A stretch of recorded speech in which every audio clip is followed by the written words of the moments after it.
Well, the corrupt media that threw Joe Biden out, that stole the election from the primary voters, 14 some million of them, that now has installed, apparently, the putative Democrat nominee, Kamala Harris, is now telling us she's unbelievable. She was the greatest prosecutor in history. In a strange move, Mark Levin walked away from his show, leaving fans in total shock. They highlight her identity, even oddly pointing out her husband's Jewish background. With critical debates against Donald Trump coming up, Kamala Harris has never received a single vote from anybody for President of the United States, but she's ready to debate. Harris is steering clear of any head-to-head battles. The course of my career, I've been told, at one point, you're too young. I've been told, oh, nobody like you has ever done that before. Oh, they're not ready for you. Oh, and this is the one that kills me. Oh, it's going to be a lot of hard work, right? As though we don't like hard work. What's behind this drastic shift? Tune in. Let's dig into how these sudden changes are reshaping the political landscape. The media's new champion in Democratic politics. As preparations for the upcoming electoral debates against Donald Trump begin, it is noted that Harris generally steers clear of direct confrontations, a trait that might impact her performance in these critical engagements.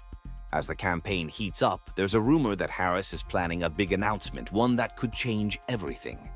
Political commentator Mark Levin hasn't been shy about his opinions on Kamala Harris. He argues she doesn't have the qualifications to be vice president and that her rise to this role was more about political strategy than merit. He sees the media's support as biased and warns people to be cautious of the narrative they're pushing. According to Levin, Kamala Harris hasn't won a single vote for president, yet the party is setting her up for the Democratic nomination without any real competition. Kamala Harris has never received a single vote from anybody for President of the United States, but she's ready to debate. CBS's Margaret Brennan mentioned that criticizing Harris could be seen as offensive due to her racial background, something Levin finds problematic and superficial. It seems like she's being prepared for an easy path to the nomination, rather than a fair political contest, including dodging debates with Donald Trump. Levin also claims that Harris has been an ineffective vice president, without much to show for her time in office. She's often mocked for her vague and unfocused speeches, which seem to overemphasize the issue of abortion, a topic she's been very vocal about, especially after the recent Dobbs decision. But that's not the only thing Levin questions. He also doubts her reputation as a strong prosecutor, challenging her record as both district attorney in San Francisco and attorney general of California. He wants proof of the key cases she personally handled to back up claims of her effectiveness in those roles. As vice president, Levin criticizes her lack of action on rising anti-Semitic incidents, especially in cases involving hate crimes against Jews. He says she hasn't done enough to support Jewish students facing harassment on college campuses and only addresses these issues when pressured to do so. He sees her as a symbol of a political strategy that prioritizes identity over competence. He believes this is a bigger issue within the current administration, which, in his view, is more focused on optics than real leadership. In a democracy, people have the right to share their thoughts and opinions openly. Recently, people were so upset that they contacted the Anti-Defamation League, ADL, which is run by someone who used to work under President Obama. This person spoke out strongly against hate directed at Jewish communities and pointed out that there may be political reasons behind these actions. When talking about student visa programs, some raised concerns about how few deportations seem to be happening under the Harris-Biden administration, or how little information there is about it. Critics also think that Harris has been unclear about her position on Israel, suggesting she follows a more liberal viewpoint without giving strong, direct answers. Let's take a closer look at Vice President Harris's controversial actions and what people think about her. Vice President Harris and the Netanyahu speech. A big controversy came up when Vice President Harris, who also leads the Senate, did not stay in her seat during a speech by Benjamin Netanyahu. Many took this as her sending a subtle message to extreme groups, saying she wasn't fully supporting Israel. However, Harris later explained that she was not against Israel, but rather Netanyahu's specific policies. Levin also doesn't like the way Harris communicates. He thinks she often struggles to explain her policies or to answer tough questions confidently. But it seems that Prime Minister Netanyahu is not listening. Well, Bill, the work that we have done has resulted in a number of movements in that region by Israel that were very much prompted by or a result of many things, including our advocacy for what needs to happen in the region. Her public appearances sometimes seem unprepared, which hurts her image both in the US and around the world. Even though her husband has Jewish family members, some in the Jewish community are disappointed with her administration's approach, especially when it comes to her comments and actions regarding Israel and the conflicts in the region. Harris has been very supportive of Ukraine, but many criticize her for her statements about Israel. They feel that she isn't strong enough in condemning groups like Hamas or their backers, including countries like Qatar and China. Instead, they argue, she seems to put more focus on criticizing Israel.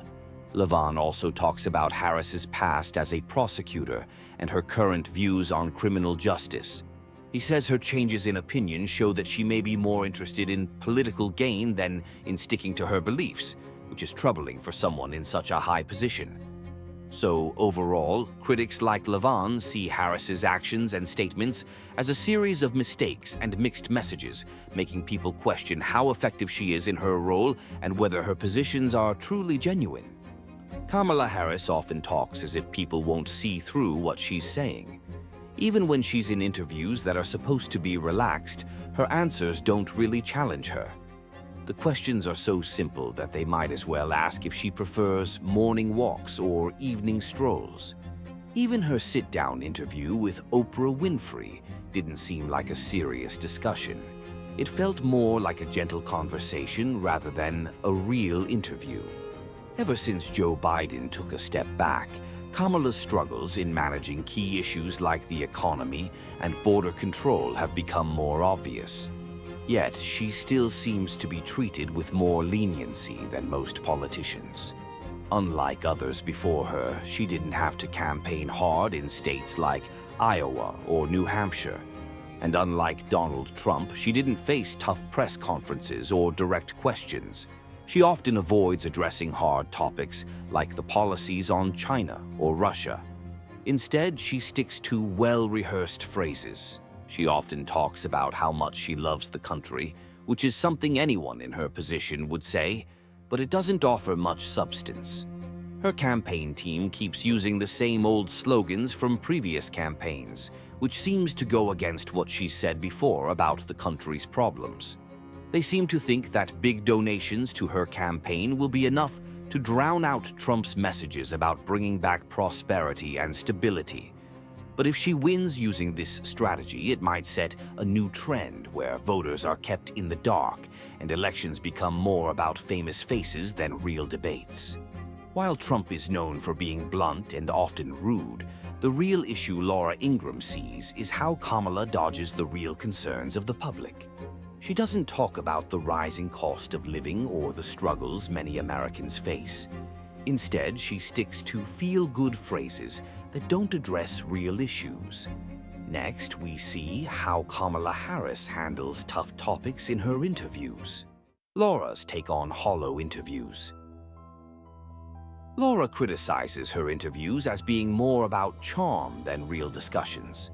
It all feels staged, and there's no depth to what she says. It becomes especially frustrating when Kamala acts like external forces are the main reason for problems like inflation, instead of admitting that some of it could be linked to the current administration's policies. It makes you wonder, is she just out of touch, or is she avoiding the hard topics on purpose? Her responses are like a student trying to dodge a tough question in an exam. filling up space with empty words to cover up a lack of real answers. When the professor asked a question in class, some students, like Kamala, hadn't read the assigned text. Instead of answering, they just repeated the question to buy time. For example, when she was asked about her plans to handle border issues, she sidestepped it, and Laura pointed out how her public image didn't match what her policies actually delivered. Oprah, who was watching all of this, might have been thinking she should have just run for president herself. Maybe that would have been simpler than trying to help her navigate through this tough situation. Each topic seemed simple on the surface, but during the long 68 minutes, Oprah watched her change her image from someone who was against gun rights to someone who looked more like the famous sharpshooter Annie Oakley. Whether the conversation was about public safety or the economy, Laura accused her of making vague promises that didn't really address the real issues that Americans face every day. For Laura, it looked like she was just trying to avoid taking any real responsibility. Imagine if Trump had laughed off a serious comment about someone getting hurt. He'd be called heartless, with critics saying he didn't care if the wrong person got hurt. These kinds of comments feel like an insult to people's intelligence. Her attempt to change her image felt awkward, like those uninspiring motivational posters you see in an office break room. Instead of talking about the real issues, she chose soft interviews and carefully prepared talks, trying to create a new image without facing the tough questions that really matter to voters. Oprah noticed she used phrases like, "how we came into being," which sounded clever but didn't say much. Her version of freedom didn't seem to apply to unborn babies, judging by her recent comments about abortion in Atlanta. Her words seemed crafted to confuse people. To Laura, this wasn't just misleading. It felt disrespectful to Americans who want real answers and honest leadership. How could she ignore the people who can't speak for themselves, like the unborn?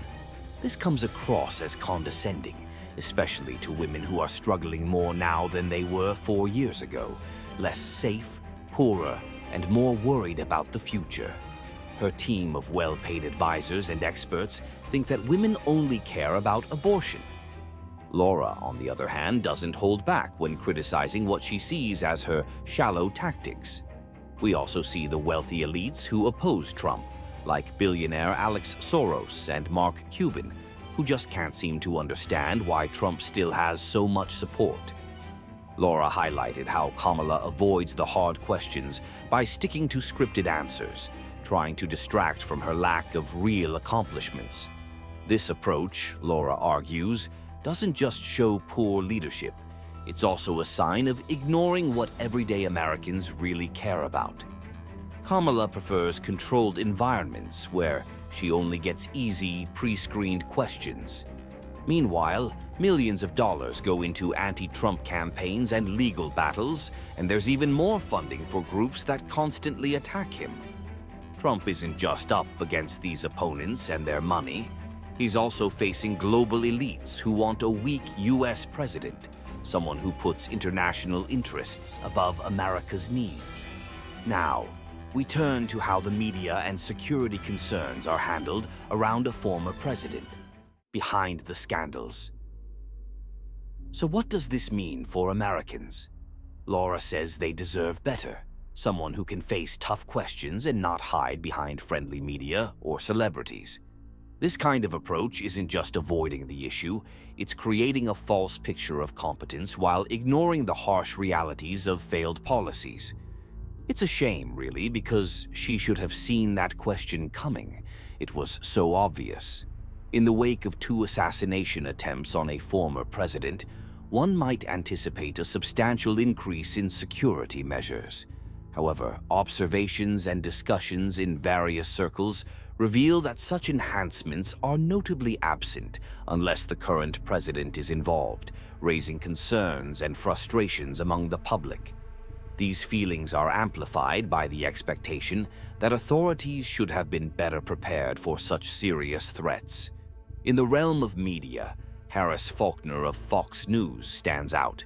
Her incisive reporting and candid discussions about her editorial choices have garnered attention, providing a critical lens through which current events are analyzed and understood.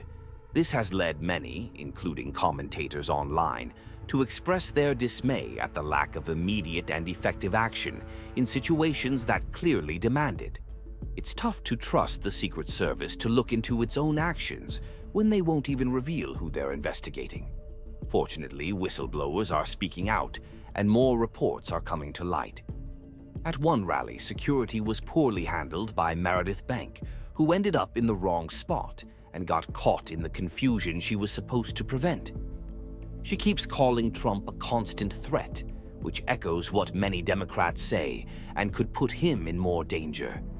If this mess-up was on purpose, it's a serious issue. If not, it's plain incompetence. Harris Faulkner is known for her impactful interviews and strong grasp of current issues.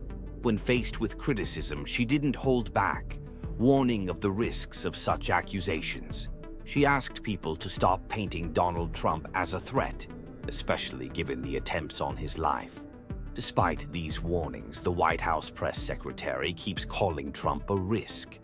Faulkner has also made waves by speaking openly about race and the need for more diversity in media, pushing for change in journalism. Polls right now can be misleading, inflated by excitement over new campaigns. Even Barack and Michelle Obama have had to step in to campaign strongly for Kamala Harris.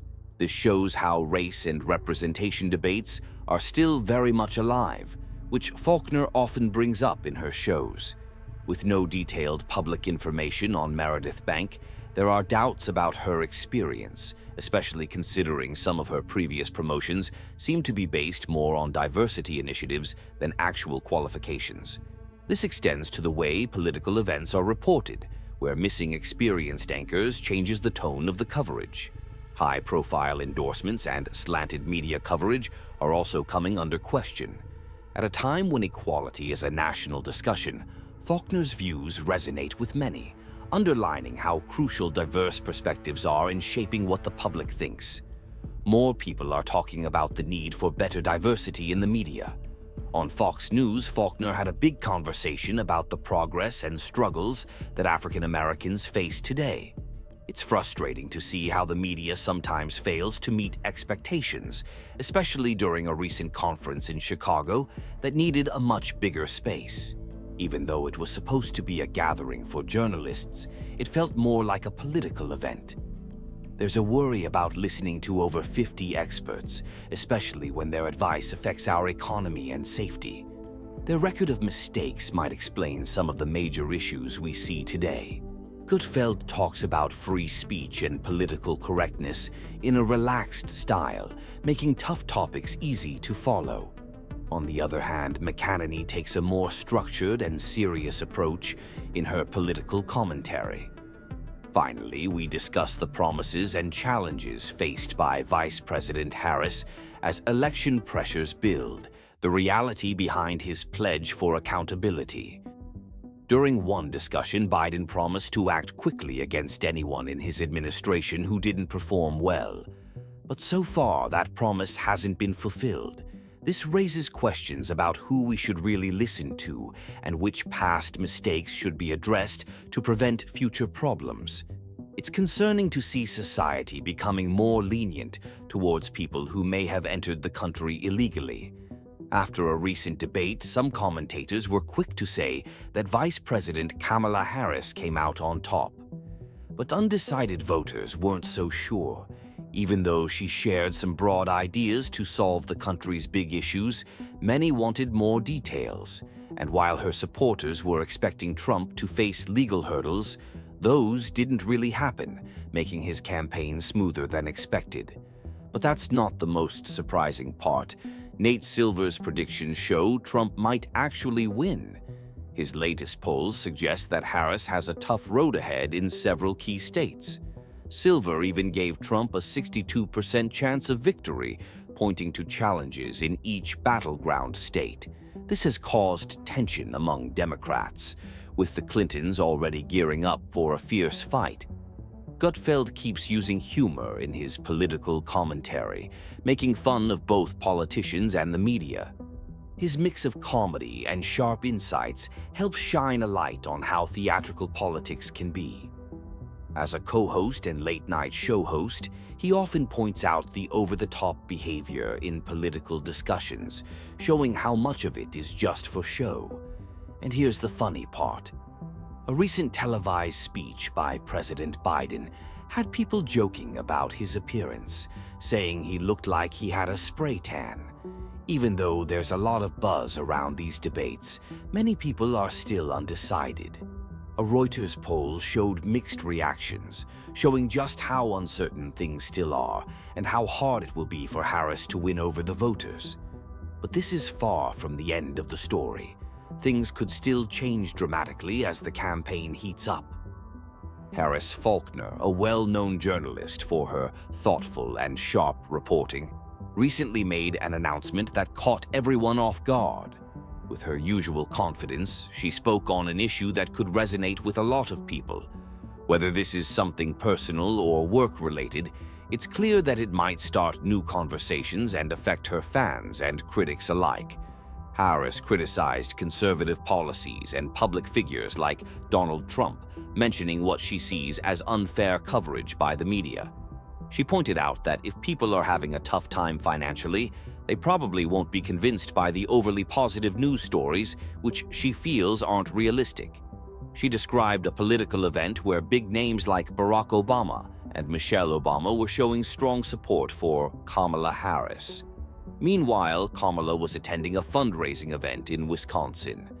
Harris Faulkner highlighted America's strong sense of identity and independence, and she showed frustration over spending money on people who enter the country illegally.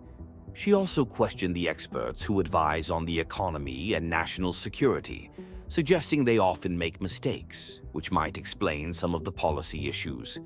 Faulkner called for a closer look at these advisors, reminding people of Joe Biden's earlier promise to fire officials who aren't doing a good job. A promise she feels hasn't been kept.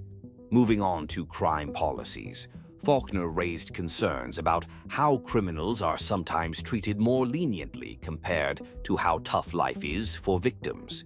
She especially focused on policies that seem to benefit undocumented immigrants who commit crimes. She compared Donald Trump's and Joe Biden's approaches to border policies, hinting at a clear divide that impacts both national security and people's daily lives. But the most heart-wrenching part came when she shared a story from a court hearing.